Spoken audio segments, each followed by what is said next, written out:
All right, everyone, welcome back into another NBA DFS live stream. We have you guys covered here with the Sunday 5-game slate for both sites, which makes it a little bit easier here. Already have a lot of people coming in, a lot of people that we've seen before. So welcome into the live stream, guys. Hopefully we end up having a pretty solid day today. We were kind of talking beforehand, not too much value, right? I mean, what are your kind of thoughts there? Yeah, man, it seems like on all these Sunday slates, we kind of lack value overall. So hoping we get some to open up here pretty soon. But yeah, definitely tougher on the value end tonight. And I will say, just looking at it based off of, let me put the DK main slate in here, based off of OF index like viewpoint, we have some good pay up plays. At the same time, they are priced up. Giannis is priced up. Luka's priced up. SGA maybe a little bit, but really the pay up play that we wanted was in the earlier game with Cade Cunningham going off, and that's kind of unfortunate. But any initial thoughts for like who you're trying to pay up for? I know we'll get into the game by game breakdown here in just a second. Yeah, I think Luca probably is the main guy up top. I think SGA would be a great pivot, but Luca against Memphis, very tough to overlook that. Yeah, I'm right there with you with that one. And so I will say another kind of pay up play that I do really like is going to be in this first game. And so let's jump in there. It's actually going to be with the Pelicans. I don't know if you could consider Zion really a pay up play at 8K, but I feel like he is both vastly underpriced, but also a little bit undervalued on both sides. FanDuel is a little bit more priced up. Olaf Index likes him. DK value wise likes him as well. I just look at the per 36 production that he has with Bay and Herbert Jones off the court. He's really spectacular there. And honestly, I'm kind of hoping that Trey Murphy sits, but I also that kind of makes it more of a blowout. And so I don't know if I would like him more or less if that happens, but it's a 248 game total, 9.5 point spread. He's kind of a player that I'm trying to go out of my way to target. Do you agree with that? Or are you looking elsewhere on this team or just maybe not getting to that many people here? Yeah, right there with you. I think Zion looks great. Coming off a huge game, even if Murphy plays here, 250 total, he's been smashing in sub 30 minutes. So I'm right there with you. I love him. We got someone saying that Trey is already in as well as Queen. So that must have been news that just popped in here, which honestly, I think I like that more because I think that helps the game stay close. You know, like Murphy and Queen's in, that wouldn't necessarily be good things, I think, for this game. Yeah, and yeah, I agree. They just got confirmed in. So yeah, what were your thoughts on Jordan Poole here with those two back? Actually, I'm still okay with Poole. I actually think Poole, you know, every slate, I think if he's going to be priced at like 5.5, as long as he's still shooting as much as he is. Let me pull up his recent shot attempts here with Poole. I know he's shooting a bunch of threes, and he really hasn't had like an extremely hot night shooting. Three ball wise, 4 for 11, 4 for 10, 4 for 10. Like he hasn't had a good night shooting yet. Some fine ones. But like there's going to be a night where he goes off for like, you know, 7 for 10 or something like that. And that could easily be this night. It's a high game total. I mean, I'm going in on him for GPP purposes. Like I don't really care about the lack of points you can put up. Like I like the fact that, all right, 7 points here, 42 points there. Obviously, I would love to get 42 points at 5.5.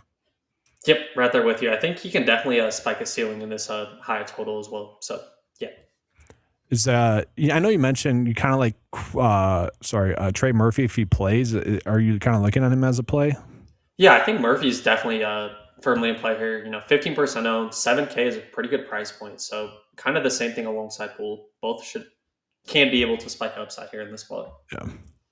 And I will say, I think Queen is interesting. I do think like I think I was more at like 12% rather than 8%, but I'm looking at this 25 minutes and that is kind of scaring me a little bit. Is there a chance that those minutes are wrong or is that just a spot where maybe I need to adjust slightly? I think you should be good for the most part. Maybe slight just a little bit, but I didn't really look into that too much. I think you should be okay. Okay, perfect. We'll jump on into Miami now. So, kind of a little bit of a surprise to me. Tyler Hero is looking like he could play in this game potentially. We know Hawkes is out. Let's see so Hero is listed as available, but he's not expected to play. So, I think we're good with that. We're not projecting him for any minutes, and so Hawkes is also out. What are you doing with that? With those two being out, are you looking at anyone to get a bump here? Yeah, I think a couple of guys potentially get a bump here. Obviously, both Norm and Wiggins, I think, already were great, but maybe a minor bump to those two. Mhm. And then I think potentially Davion Mitchell, I think he looks really good at his price point. May look a little bit better as well. So those are kind of the three guys I was looking at. How about you?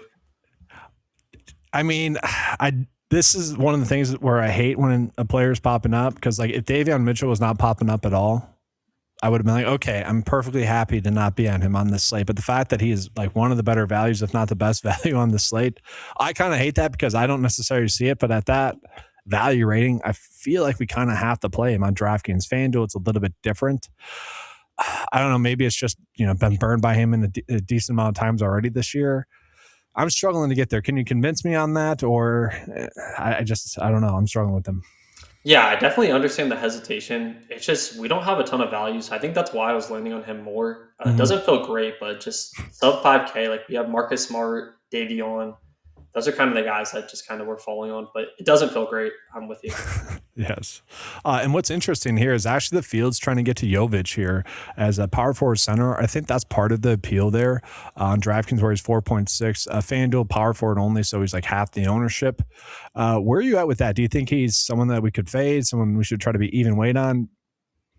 I'm kind of thinking he's a little bit overowned. Even with Hero, pretty much out here, just not a guy that's like a super great producer. So I'm currently underweight, but did you have a different take here? No, I think that's right. And like, I think I would rather be on Larson there, who's kind of shooting guard, small forward eligible. If anything, I think he might get a slight bump as well with those two players being off the court, Hero and Jaquez. But I mean, that's kind of wishful thinking, honestly. Like if the ownerships were flipped, I'd probably be saying the exact opposite thing right now. So I think it should be more like 15% for both of them. Do you see a path where like Jovic and like Larson, or Jovic and Mitchell are both hitting value? I think definitely 2 out of those 3 could hit. I would struggle a little bit thinking all 3 of them get there. So maybe I might set a rule max 2 out of 3 out of those guys. Yeah, I'm kind of there too. This is interesting. Yeah, Mitchell good because Pelicans struggle. I mean, Pelicans struggle in general, right? So, I mean, that's the appeal with any play from Miami, but good call out there. We'll jump on into the next game. We got Minnesota versus Washington. Minnesota here is pretty healthy. This is a 10.5 point spread now, and game total 240.5. I think that might have went up a little bit as the day progressed, but both teams are somewhat healthy. Keyshawn George is out for Washington, but anyone that you're looking at here for Minnesota? Yeah, I think there's a couple of guys that look pretty good in this spot. The 2 guys I was really looking at were Randall and Gobert. Really like the spot for the front court for those 2. So those are my favorites. I think Ant's great in tournaments as well. But yeah, I really like the front court here. Did you have a different take with Minnesota? No, I'm right there with you. I think it's kind of that simple, really. Maybe a little bit of DiVincenzo, but 9% seems right. So we'll jump on into the other side of this. Washington here. So yeah, Washington's going to be without Keyshawn George and Cam Whitmore. We are getting a decent amount of ownership for this team, so let's kind of start there. So the highest owned player is Trey Johnson, then Justin Champagnie. You got CJ Mitchell, Sar, Koulibaly, and Chris Middleton, all getting double-digit ownership on DraftKings, and then Chris Middleton a little bit chalky on FanDuel. So I think there's a lot of interesting plays here. Yeah, for sure. Obviously, Trey Johnson, kind of the chalk here.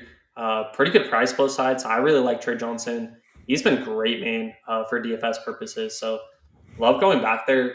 CJ McCollum, I think, is firmly in play as well. He's been very up and down, Eric. I don't know if you could tell, but yes, I think CJ is fine, but I would much rather look to Trey Johnson. How about you? Yeah, I actually like Justin Champagnie a little bit more. It's more of a price tag play for me. He's also been kind of doing the same thing as Trey Johnson a little bit. I prefer him a little bit more with 4.5 there, a little bit higher price on FanDuel, but I mean, kind of indifferent. I've just kind of be on probably Justin at about maybe 35%, and then Johnson maybe 20%. So it's not a huge difference, but that's kind of my lean. Maybe a slight advantage there. But my issue is I could make a strong case for Koulibaly at his price tag, Chris Middleton at his price tag, heck, even Bub Carrington. They're all a little bit too cheap. And I kind of like getting into kind of two, like this is kind of the value spot, it feels like, where I kind of want to, even Bagley, Bagley with 20 minutes could theoretically get there. I just don't know if I necessarily want to eat a center spot up on him, but like they're all kind of appealing. Yeah, I did want to ask your thoughts on Alex Sarr because he was kind of popping for me. I know the matchup Yeah. isn't great, but pretty good price point. How'd you feel about him? I'm fine. I'm fine being overweight on him if that's like a stand that you were trying to take or someone else was trying to take. I'm for it. I wouldn't talk anyone out of it. Obviously, could be a complete dud, but I do think he has the upside to really go off, especially in this matchup against Minnesota, where maybe he actually ends up getting a little bit more run going against Randall, Gobert, and Reed, where they kind of need an extra big out there. But that was kind of my appeal with Bagley as well. It's kind of my thought process with him is maybe he actually gets a few more minutes here going against Minnesota with their bigs. But same logic with Sarr. Obviously, Sarr has pretty strong upside as well. Yeah, and then one more note on Chris Middleton. I Yeah. feel like he's always over-owned on these slates we don't have value in, especially on FanDuel. Like the last slate, he was super chalk. He didn't do that good.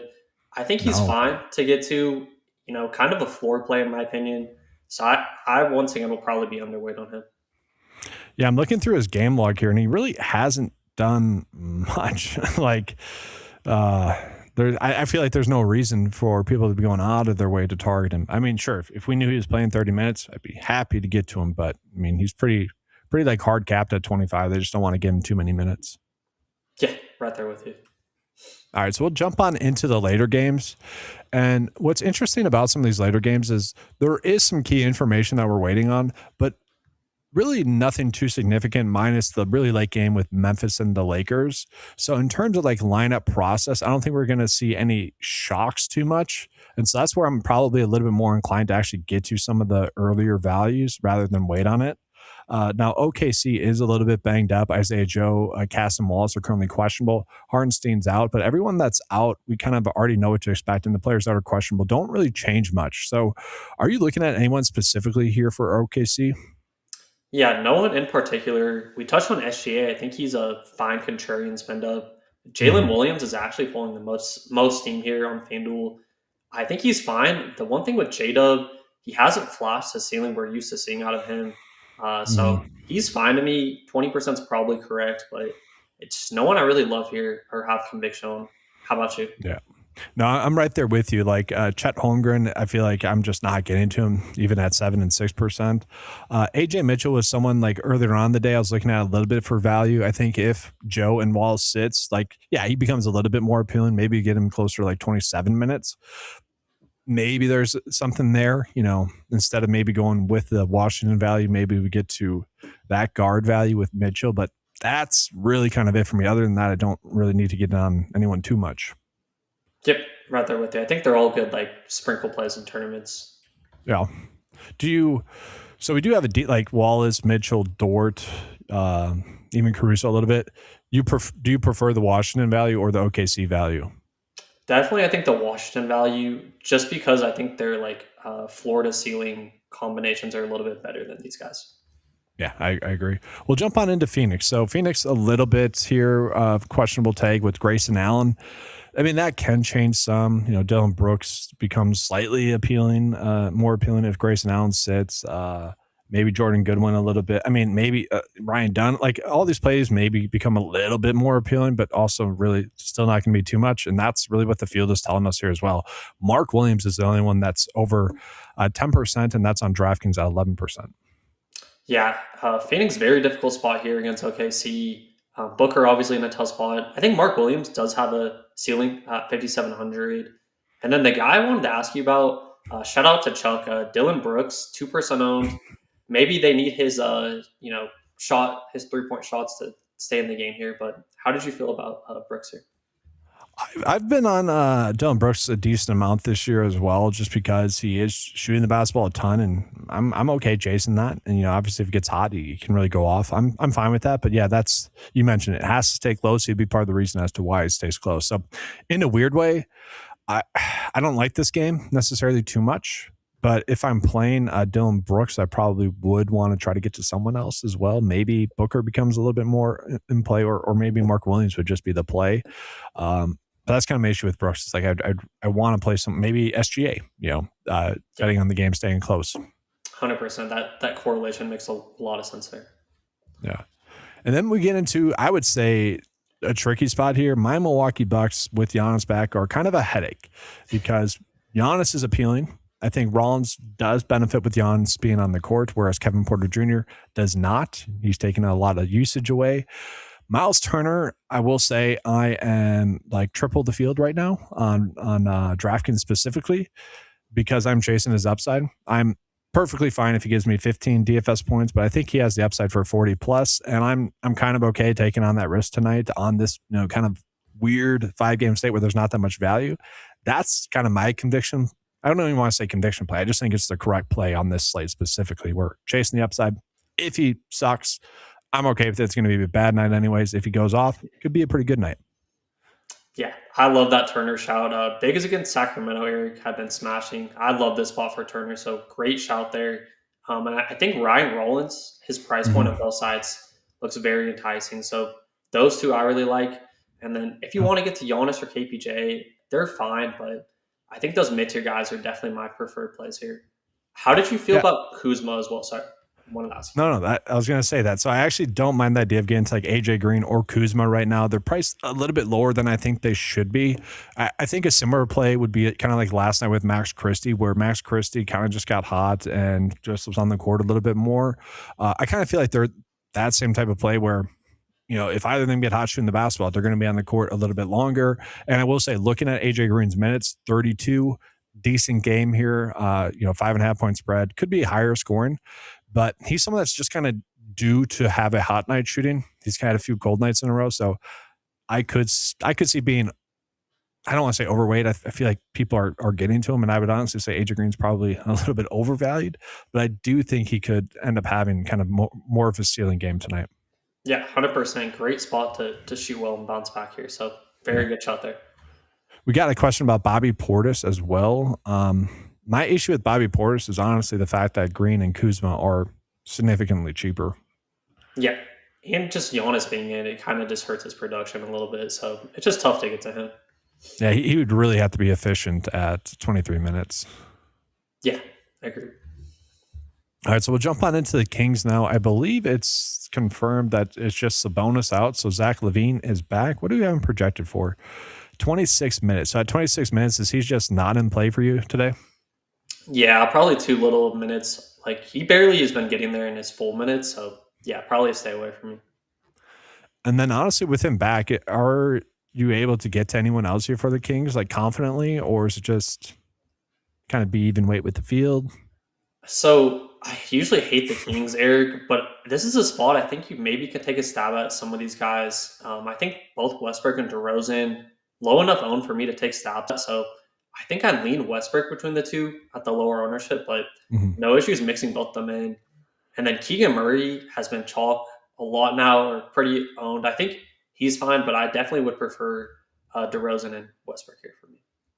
Yeah, I'm actually more on the Keegan and DeRozan side of it. Like the Bucks have been pretty decent at stopping opposing guards, especially when Rollins, Giannis, and Kevin Porter Jr. are active. They can, Rollins and Kevin Porter can spend a little bit more energy on defense, rather. So, but I mean, it's Westbrook. He can really get a triple double. He could go 10, 10, and 10 or something. Nothing too crazy. So I don't mind it.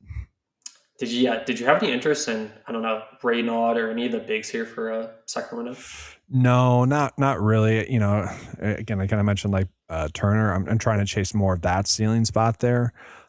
I probably would talk people out of it, honestly, today, but the FanDuel value rating for Raynaud is decent, so maybe there he's a little bit more applicable there. Yeah, I agree. I've mentioned this, but it's usually a tougher matchup here when Turner is in. So, yeah, I'm with you.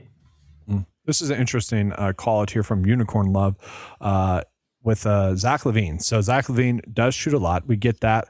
But I feel like comparing him to Poole in a much higher scoring game, like almost 20 more points in that game is kind of a similar call out. Although we know that Poole's not being necessarily limited with his minutes, whereas LaVine could end up getting a little bit less than this minutes. Maybe he gets a little bit more, but I don't know. It's kind of a wait and see approach with LaVine. Yeah, first game back here, I'd probably just wait and see.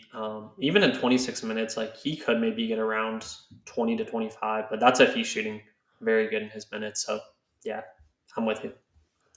All right, and then we got a question here about the next game, which is Memphis here versus The Los Angeles Lakers. So it is a decent game total, 241 and a half and a 5 point spread. So the question was, do we think that Ja Morant is going to play?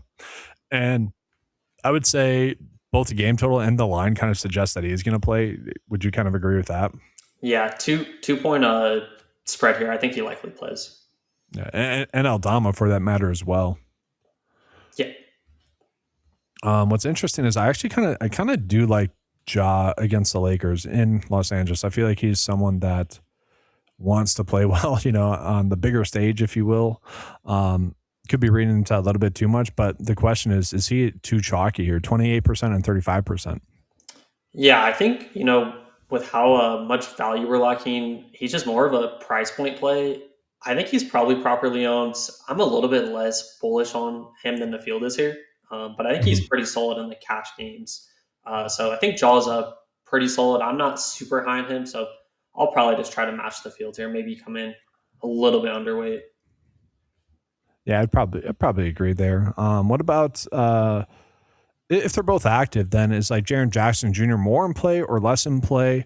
Because I will say he's kind of cheap for someone that can give us, 50 plus DFS points. I know in the last game against the Lakers, 30 minutes, but only 30 DFS points. He had 5 personal fouls, 2 turnovers, but he had 25 points. Just didn't do anything else, which is honestly kind of strange. Yeah, JJJ has been kind of like boom bust this year. I think he's fine to mix in. The ownerships are very low, so Mhm. he's fine. I think I'd rather get to other forwards on the slate, like the Miami forwards. But Mhm. in tournaments, I think he's fine to take a stab at. Yeah, I would say the 2% is strange for on DraftKings. I think 7% is more in line on FanDuel. Yeah, I agree. Just with the stalk upside on FanDuel, I think he looks slightly better over there. That makes sense. Yeah, that makes sense. Let's see Lakers here. So we kind of already mentioned that like Luke is probably the easy pay up play. So the Lakers are going to be without Hachimura, Reeves, and Gabe Vincent. So we're looking at the OF index rating. He's 15.9, which is pretty good for anyone that doesn't know. But he is pretty chalky on both sides. So is there any chance that Luke ends up being a chalky disappointment at this high ownership? And by that I mean, let's say 55 DFS points or lower. Yeah, I think there's definitely a chance. I think the way he most likely, doesn't get into the ultimal is if these mid tier guys like Murphy, Poole, maybe a Zion outscore him. So Mhm. I think if those guys don't do good, I think he probably makes the ultimal. But there's ways he can be left out for sure. So that's kind of my take there. Yeah, I think being just even weight with the field with him is kind of just the way to go. Because even if he doesn't like hit value per se or exceed it, he could still be in the winning lineup. That being said, if you aren't playing him, is LeBron in play? I know on FanDuel is much cheaper and much more appealing with multiple position eligibility. But where are you at with him? Because I don't know, he's a player that for really the last like 2 years, I feel like I haven't really been able to gauge properly. Yeah, I think he looks way better on FanDuel, better price point over there. But even on DK, like the last game out, he had a pretty solid outing. So Mhm. I think he's fine. Not a guy like love jamming in, but if you land on him more than Luca, I don't think you're crazy for it. Eric, I did want to ask you about the peripheral guys here for the Yes. Lakers. Marcus Smart and Jake LaRavia. Did you have a preference, or who do you like here between those I definitely prefer Jake LaRivia, two? Okay. which I laugh because that's weird to say, especially at 5K, 5 plus K. But I prefer him a little bit more just with who's it, Hachimura off the court. He is projected to get a decent amount of run here. Really, if he does end up getting that many minutes, and I'll say that could end up being too high, honestly. Even if he gets 30, I think I would still be in line to get to him in this high game total. That's not to say I don't like Marcus Smart. But if I was choosing between the two, I'd rather get to Larivia. I think you were more on the other side. So where are you at with Marcus Smart? Yeah, so I think it's kind of the tale of two sides for me. On DK, I have Smart slightly better than Laravia. Both I have 'em pretty good for value. I think on FanDuel, I'm with you though. I do prefer Laravia at the price point. So I think both of them are very solid, both sides. But definitely prefer Smart on DK, Laravia on FanDuel. We have someone saying that they want your play of the day. So do you have a play of the day? I know I'm putting you on the spot right now, but let's see if we can get you with that. So I'm gonna go someone a little bit under owned. I'm gonna go Rudy Gobert for Minnesota, 6,500 against Washington. All right, just so you know, we're going to put him in the first look build then. Just Let's putting do it on it. the spot there. Let's do And it. then with that, we're going to go double center because I'll just put in my play of the day. It's going to be an ugly Miles Turner. So I love it. enjoy the 10 points that he gives us tonight, guys. Be a lot of fun. But when he gives us 40, that'll also be nice. But after that, who do you like? Because we got Mitchell, we got Smart. We have Larivia obviously as well. Let's go Laravia. I think he's a pretty solid play, both sides here. And then let's get one of Smarter Luca in. I think both of them are great. Do you have a I'm preference? fine getting both of them, honestly. It's a high game Okay. total. I'm fine getting to 3 Lakers, so we'll do that. What's it?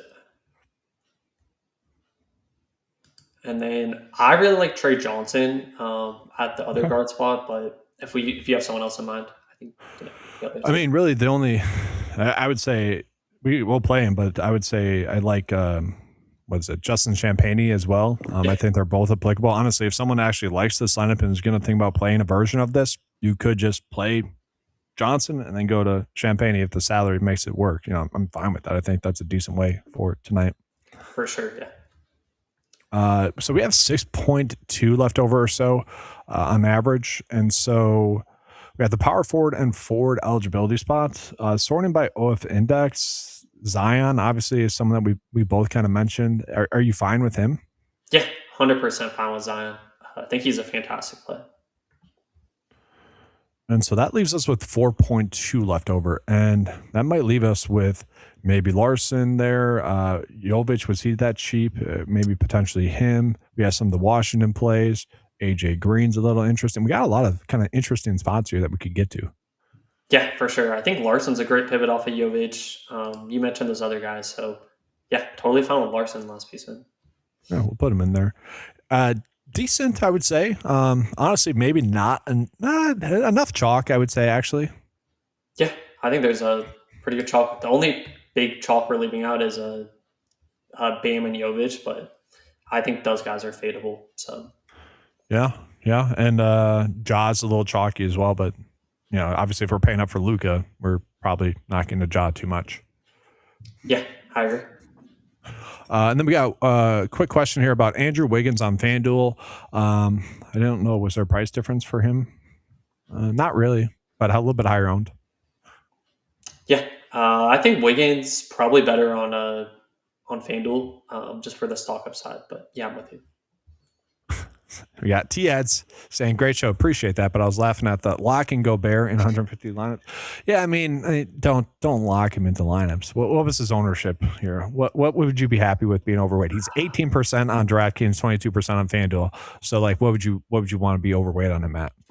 I would say no more than like probably 35 to 40%, right around double. I wouldn't go like triple or anything. So maybe like double the field. Yeah, I'm there with you. And then while we're here, we got a question about Naz Reid.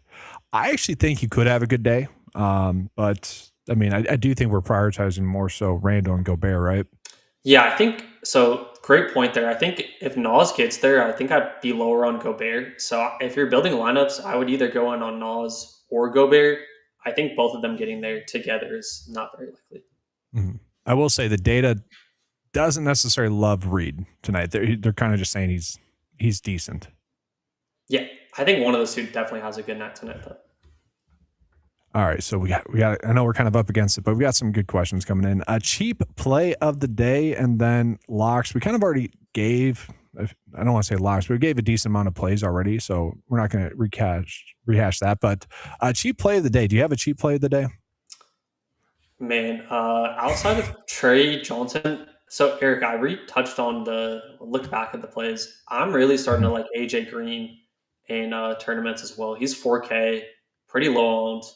I'd add him into a consideration for low owned cheap guys. Yeah, I think that's fine. He obviously very shot dependent, but he can get hot. He's kind of just due. It's kind of the simple take there. If I had to give a cheap play of the day, it would be Justin Champagnie. It could be completely wrong about that.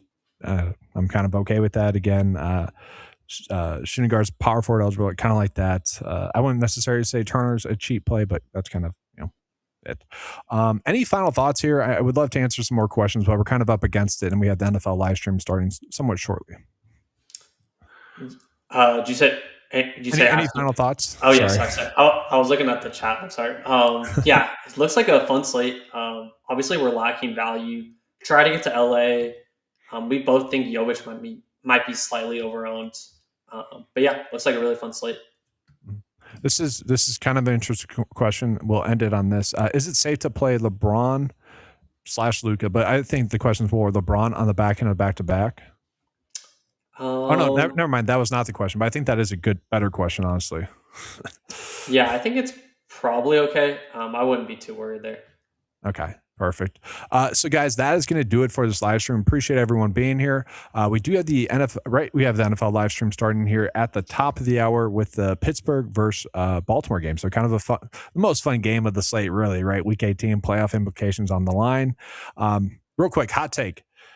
The last play of the game last week, Pittsburgh versus Cleveland, there was a clear DPI, I thought. Did they swallow the whistle on purpose there? Did New York make a call and say, we're not calling this. We need the game on Sunday Night Football?